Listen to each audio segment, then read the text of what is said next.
it up with Talk Story TV. And I have with me Kathy Gruver, who is the author of 2 separate books.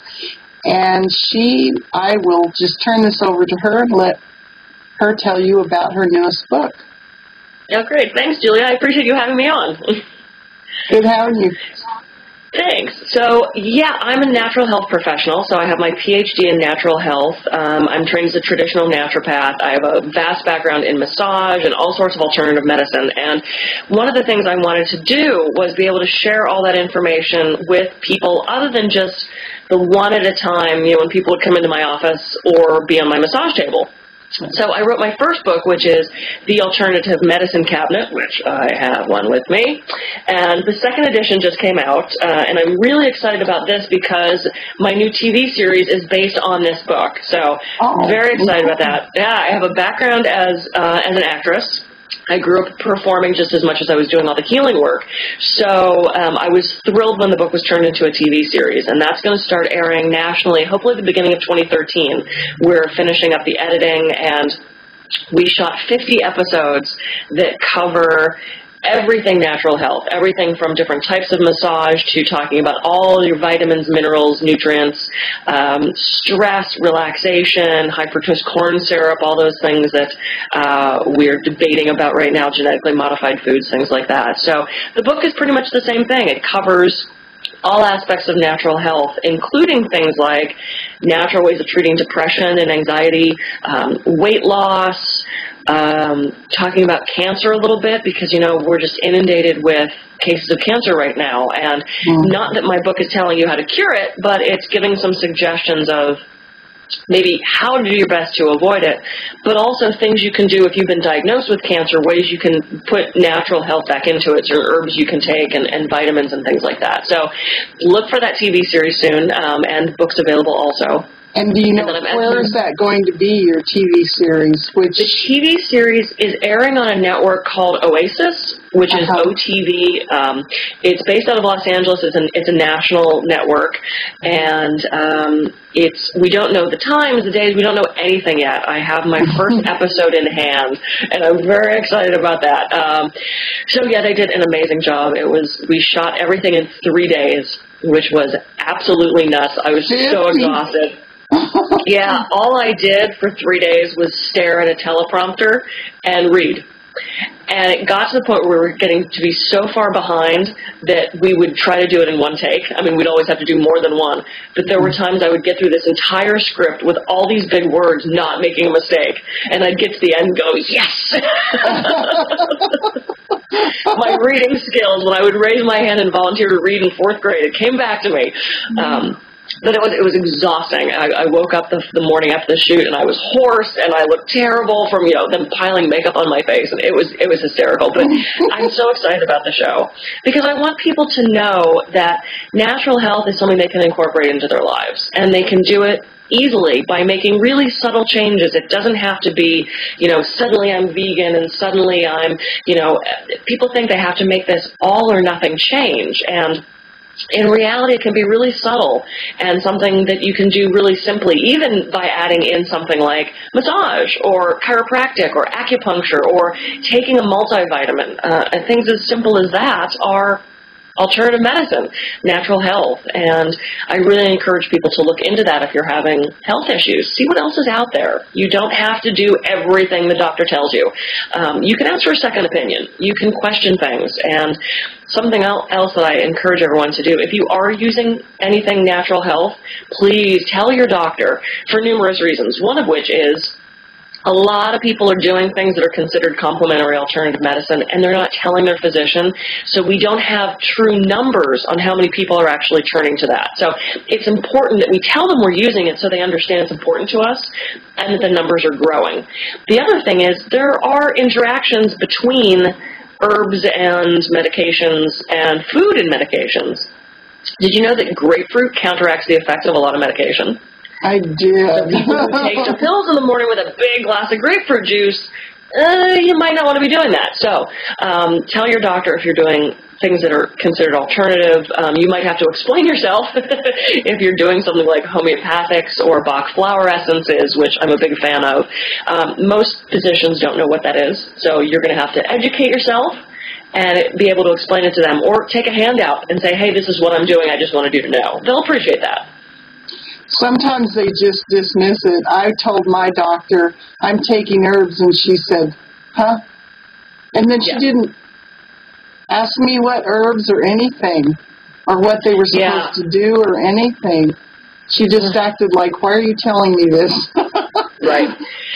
And they really should ask. And I had a phenomenal doctor when I was living in Los Angeles. I'm in Santa Barbara now, and I was getting really bad migraines, and I came into his office for my yearly checkup, and he said, how are your headaches? And I said, oh, they're doing great, I'm doing herbal therapy. And he said, really, what are you doing? And I said, oh, I'm taking, I don't remember what I was taking at that point, it might have been valerian, something that's just known traditionally to help with migraines. And he said, and it's helping? And I said, yeah, it's really, really helping. I said, I'm making my own capsules. And he goes, what is that? And he starts to write it down, because he had so many clients with headaches. He was open to that, and he said, I've got the PDR, the prescription drug reference, with all these pills in it. He said, and they have side effects, and they work, and they don't work. And he said, I would rather recommend this herb you're telling me about and see if it helps my patients than to give them some high-powered medication. And I was so excited by that. So here's a doctor whose mind was changed just a little bit because I told him what I was taking. Something else, too, that most people don't know is St. John's wort, which is really, really great for depression, can counteract the effect of the birth control pill. Oh, so you might not be depressed anymore until the stick turns pink, and then you go, oh my God. And if you ask your health, someone in a health office, oftentimes they don't know to tell you that. I mean, like a health food store. They did a study where they sent in young women to ask where the St. John's wort was, and the person would take them over, and they'd say, is there anything I need to know about this herb, any side effects, anything? And only, I think they said 2 out of the 20 knew that you should be careful if you're taking birth control pills with it. So you got to educate yourself on this sometimes. Right. Wow. I didn't know that. I know. So, I mean, they are chemicals. Or just because herbs are natural doesn't mean that you can just take them willy-nilly and not be aware of taking too much or having them interact with things. So this is where, with herbs, I really like to send people to an herbalist or a health food store where I know people really know what they're talking about. Because your physician most of the time isn't going to know unless they were specifically trained in that. So. But the second book I'm so excited about, it's called Body-Mind Therapies for the Body Worker.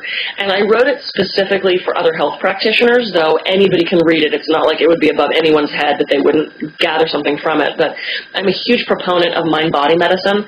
I studied twice last year at Harvard at the Benson Henry Institute for Mind-Body Medicine.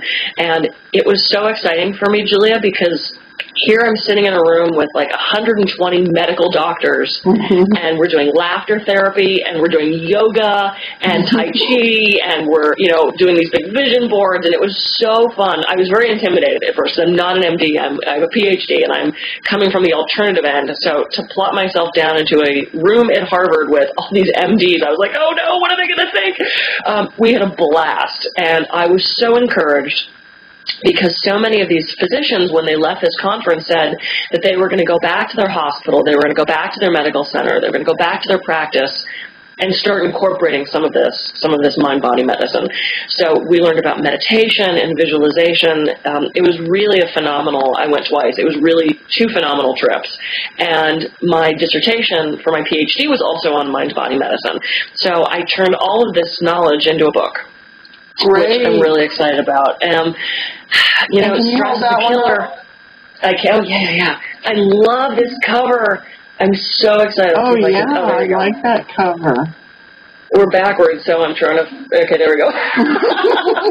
You move it one way, it's like, hey, I'm tilting the wrong way. Yeah, I'm so excited about this book. This is my final proof copy, so the actual books will be in my hand probably in about 2 weeks, so I'm very excited about that. But... it's just filled with the history of the stress response and what it does to our bodies. And right now, they're estimating that between 60 and 90% of our doctor's visits are from stress-related illness. that's crazy. 60 to 90, even let's just say it's 60.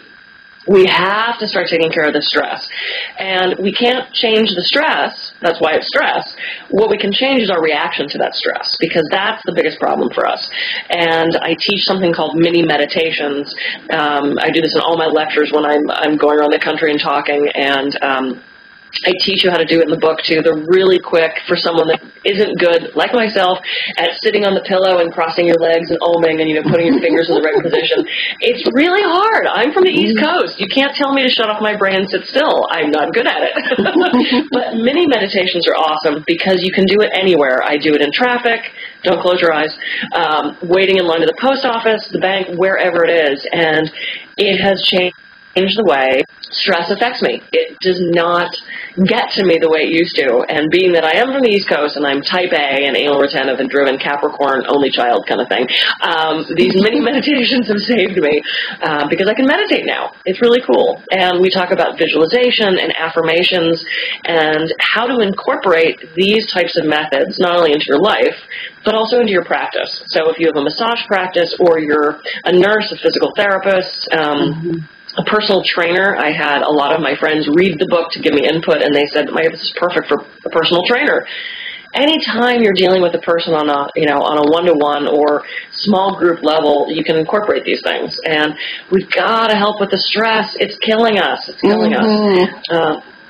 So I'm very excited about this one. And it's not that I wasn't proud of the first book, but this one I'm really proud of. I put literally my heart and soul into this. So I want to share it with everybody. I want every massage school to have this book. And anybody who's a body worker or does any kind of work in healthcare, I want them to have this book. It'll help so much. Yeah, it sounds like a good one because there's so much that we don't know that modern medicine just doesn't know. Yeah. Well, and I've seen a huge connection between the words we choose and the emotions that we're expressing or stuffing and that effect on the body. And the very first person, and I tell the story in the book, the very first person that really got me hooked onto this mind-body thing is I had a female client on my table, and she was dealing with, like wrist pain, carpal tunnel-ish kind of stuff.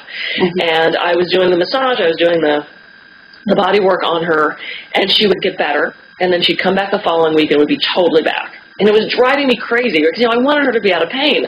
I knew she was stretching. I knew she was icing. She had changed her workstation. I knew she had done all the things she needed to do, but it wasn't going away. And one massage, I started to get so frustrated, and I said, look, tell me again when this is hurting. And she said, well, it hurts when I grip things, when I'm grasping. So, I can't hold my hair dryer and I can't lift my wine. I thought that was a tragedy if she can't lift her wine, so we had to deal with this issue. Had to fix her meat. I'm like, whoa, okay, we have to fix that. But I listened to the words she said, and she said grab and grasp and grip.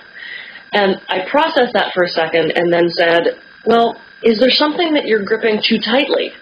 Is there something you need to let go? And I opened up my hand. And she looked at me, and she said, I don't want to let my kids go. And I was stunned. I was stunned she had an answer at all. But I was really stunned she had one that was so profound. She explained to me that when she was a kid, her brother was killed in a car crash when he was 16, and it ripped the family apart. And her kids were now at that age. And they wanted to go out and drive, and she was terrified that they weren't going to come back.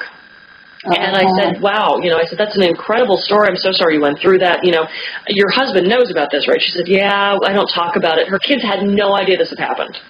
Oh, wow. And I said, I think you should tell them. And she went home that night, and she tearfully told them the story. And they all cried together and did whatever they needed to do. But the next week she came back, and her pain was less. Wow. And the following week, she didn't even need to come back.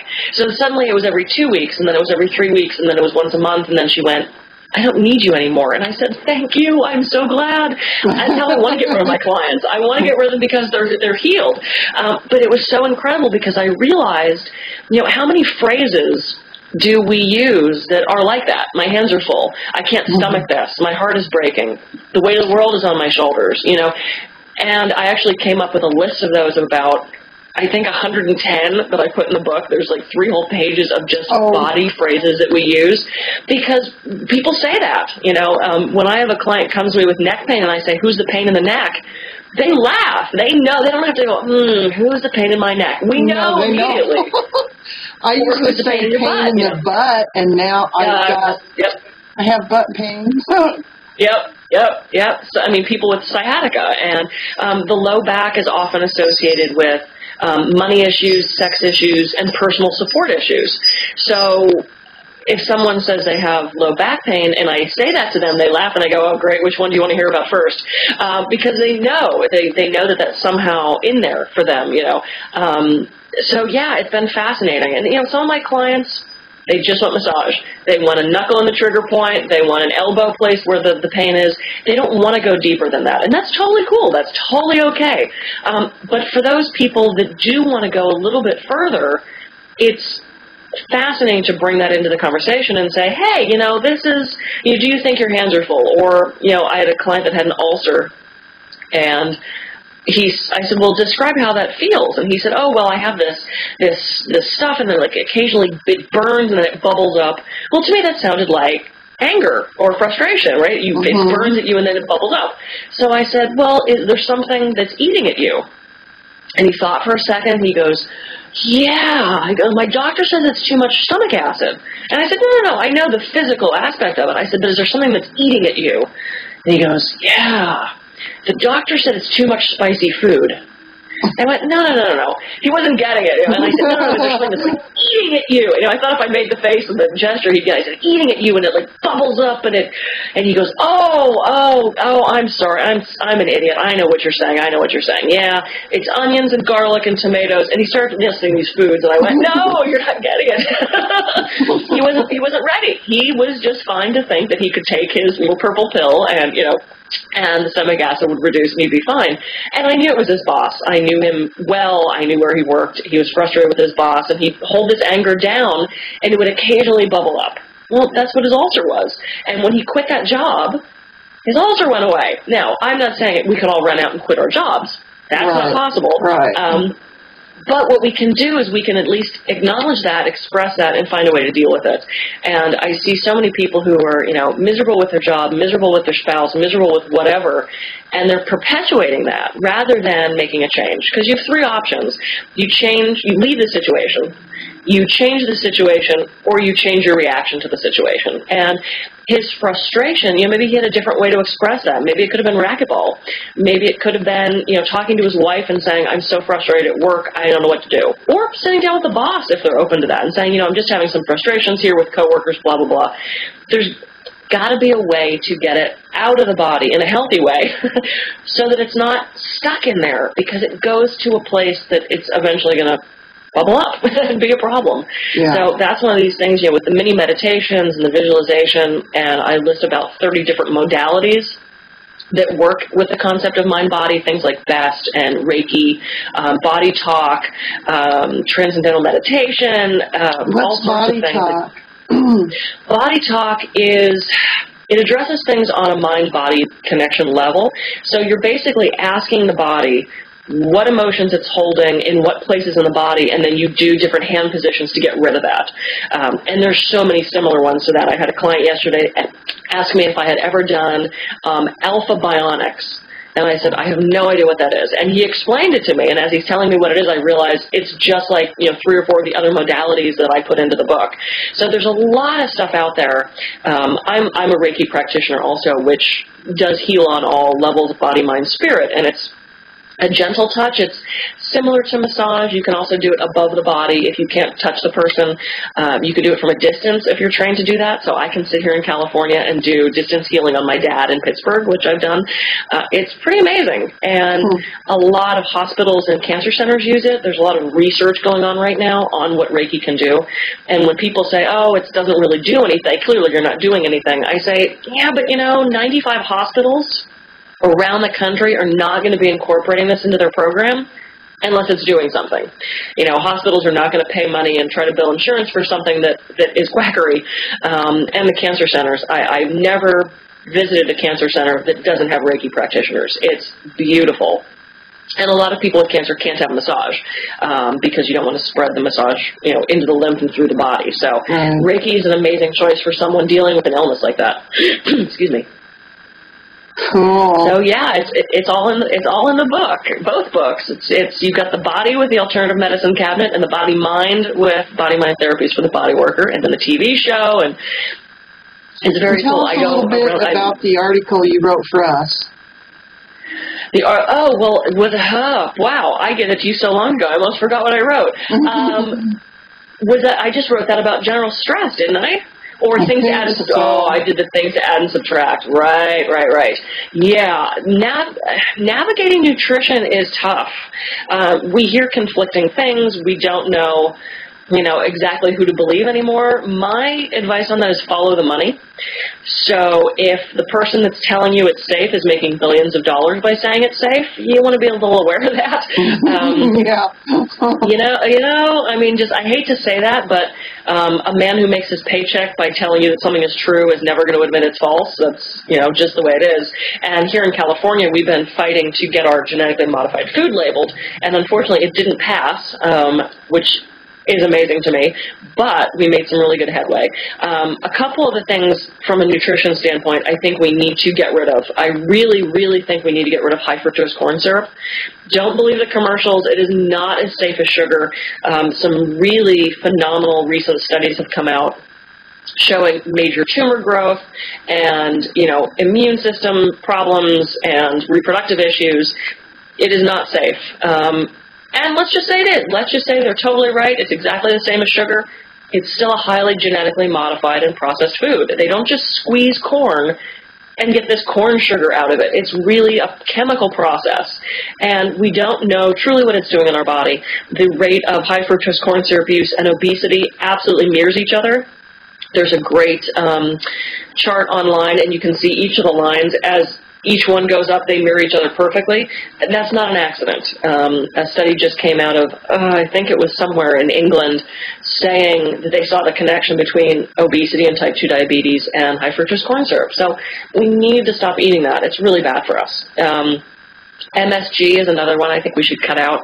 That's a hard one because it doesn't have to be labeled, which I think is ridiculous. If they're putting it in the food, and people clearly have reactions to it. I'm very sensitive to MSG. I have horrible reactions if I get any large amount of it, and a lot of people do. It doesn't have to be labeled. So if you have a food that says something like spices or flavorings, oftentimes that's MSG.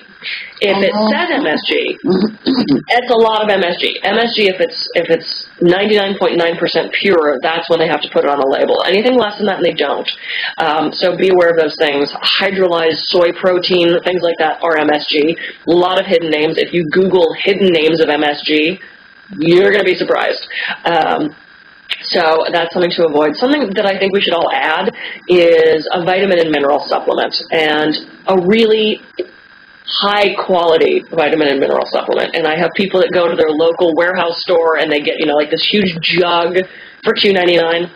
No, get a really good quality vitamin and mineral, and go to a health food store, talk to them, say, look, this is what I'm looking for. If you can get it from organic whole food sources, that's going to be the best.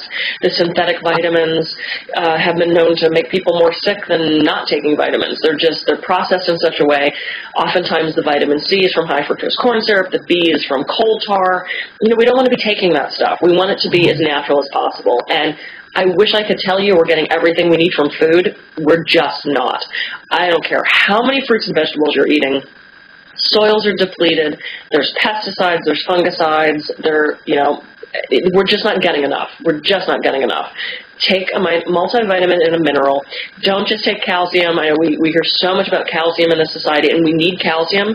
But if you don't take calcium with other things, then you can get calcification in the body. You might get bone spurs, calcification in the arteries. We don't want that. Got to take magnesium. Vitamin D is great. Strontium, they're now seeing, is really great for bone health. So things like that you want to add in and make sure you're getting all of your minerals. We need iron, we need copper, we need zinc, magnesium, molybdenum, manganese, all these trace minerals that we need to be getting, especially if you're a vegan or a vegetarian.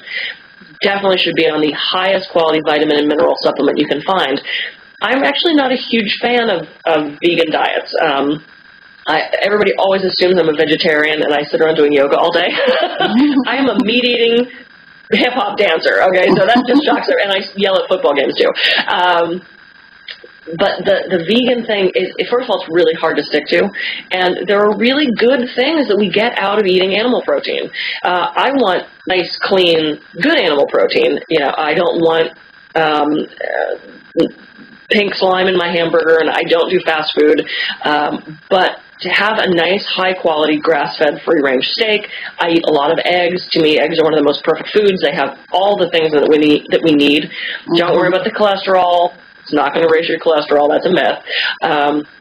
So, you know, having good animal protein and fish, I mean, I'm a huge proponent of fish. Of course, again, you want to get the cleanest fish you can to avoid the mercury, but there's some really great things to fish that we need.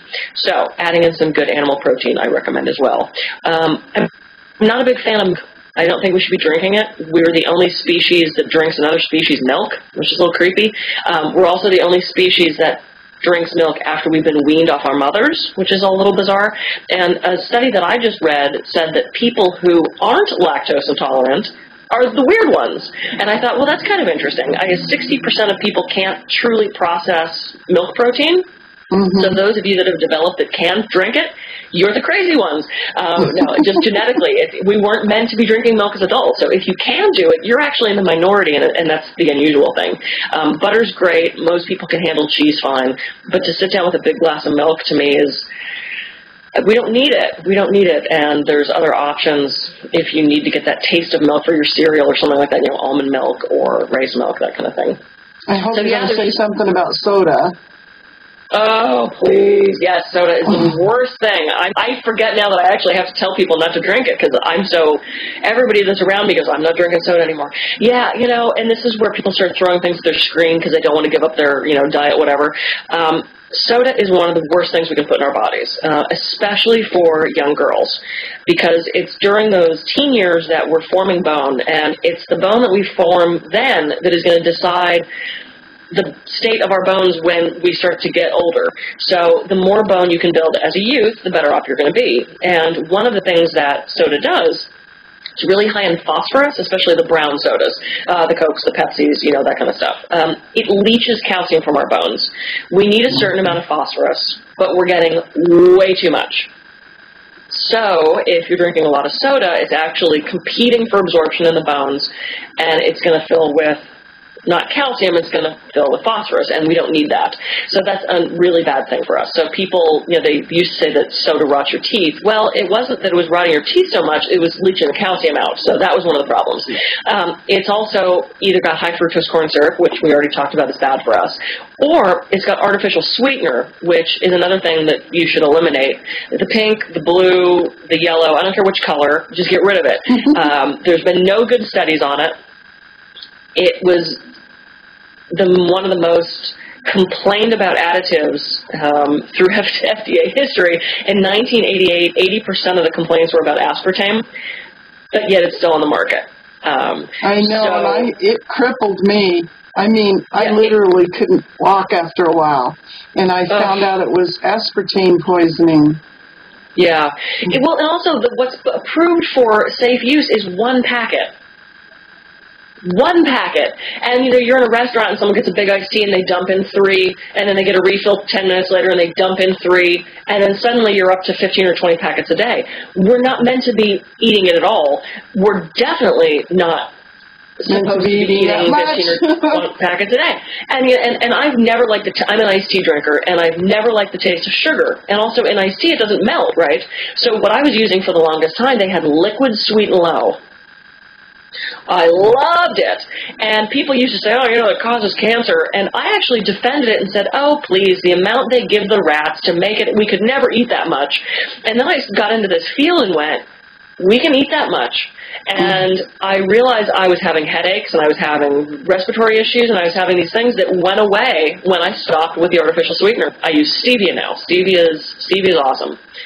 Kathy, we've ran over time, so I've really enjoyed your interview, and I want to encourage everyone to go to tvbackstory.com and read Kathy's guest article, and there you'll have links to her websites and so on. Thank you for being with us. Oh, thank you, Julie. I appreciate it. I'd love to come back and talk more. Okay, thanks.